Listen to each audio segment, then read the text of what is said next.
3 de la matinada. Són dos francesos en un apartament turístic de la Barceloneta. Alcohol i música a tot drap.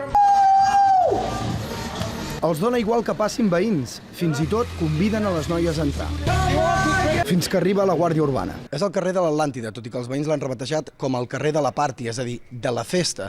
I escenes com la que hem viscut aquí es repeteixen, segons asseguren els veïns, massa sovint. Ni la forta pressió policial ni els agents cívics han reduït l'incivisme a la Barceloneta.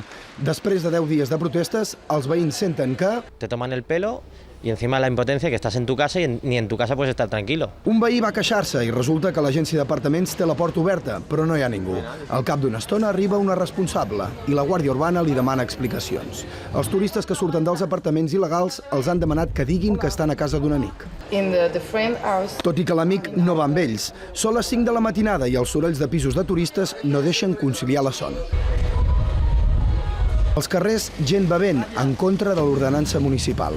Els veïns exigeixen parlar amb l'alcalde de Barcelona, Xavier Trias, que segueix oficialment de vacances.